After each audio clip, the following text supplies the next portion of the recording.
Welcome back to making a UE5 tutorial every day for the rest of my life. It's day 22.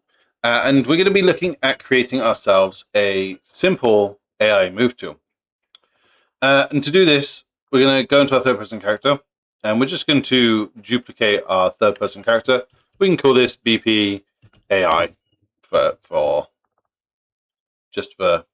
ease. We can call it NPC. You can call it whatever you want. Now, we don't need any of the code that we've got in here, so we can delete that out. Oh, I've just realized I'm on the different screen, so we've just deleted all the code out. We also don't need a bunch of this stuff in here. We can leave it as that. I think that should be good. And we just want an event begin play. Wow, I'll zoom right in. And we're going to start off with a delay of about sort of 2 seconds. And we're going to create a custom event, and we'll just call this AI move to. And we're just going to get an AI move to node. Oh, I've pulled the custom event. AI move to.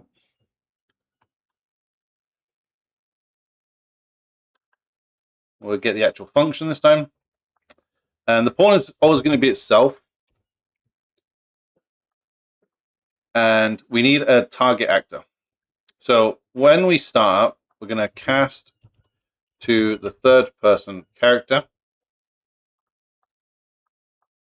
Get player character. And we're going to promote this to a variable. And we'll just call it TPC ref for now. And then what we're going to do after that is we're going to call that AI move to. We're actually going to call the function this time, just so it gets a moving. With this created reference, we're going to plug that in as our target actor. And we're going to give them about an acceptable radiance of 50, I'd say. On success, basically on success and on fail, we want to wait a second. So we'll call another delay of 2 seconds. And then we'll just call that AI move to again, just so it continues on with that that motion to kind of keep following the player, basically. And with that, we can now drag in one of our AIs. So we'll pop him there. It should be fine. And we need one other thing. We need a nav mesh bounds. We stick it in the middle, and we'll just scale it up so it's like 100 and 100, and we'll make that like 20. And if we press P, we should be able to see everywhere that our AI can now move to.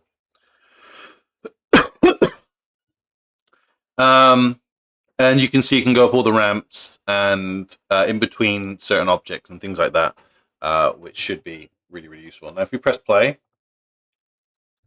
he should start moving towards us. Now, he's not very fast, bless him. We've left him on the same speed that we've got when we're walking, but he will continue to make his way towards us. And when we get to him, he'll just stop. There we go, and then he'll wait 2 seconds, and then he'll make that decision to try and move to us again. And it's that forever loop. So this is very, very simple. Obviously, this wouldn't be useful for every single game, but if you've got those sort of games where the enemies just have to kind of get to you and touch you to do damage, then this is sort of perfect for you. Resident Evil, Mr. X kind of works on a relatively similar idea of that he just follows the nav mesh to get to players, and then when he can't get to you anymore, he stops and basically will walk away after a while. Obviously a little bit more complex than this, but this is the general idea of him walking around and chasing the player. It is just using the areas that he can navigate to get to a player, which is kind of this, basically. You can add extra logic to this and get it to a point where he can follow you. Obviously, if you jump, you're not anywhere he can actually get to, so it kind of fails. But yeah, hopefully you found this useful. There's obviously a lot more we can do with this, and maybe in future episodes we'll kind of add to it, make it better. but also at the same time, we could also look at what is it? Behavior trees and blackboards and things like that to make a bit more of an in-depth AI. But for now, this is a very simple AI move to. Obviously, I know he stopped working. It's because I started jumping a bunch, and obviously then it kind of breaks because it's like, well, the play is not anywhere I can get to. So this is like the limitations of a simple AI move to. Like I said, you're going to be using it for very basic games. But thanks so much, guys, for watching. If you're new here, hit that subscribe button. Always leave a like and leave a comment with any other sort of subjects you'd like me to touch upon. Yeah, I'll see you tomorrow.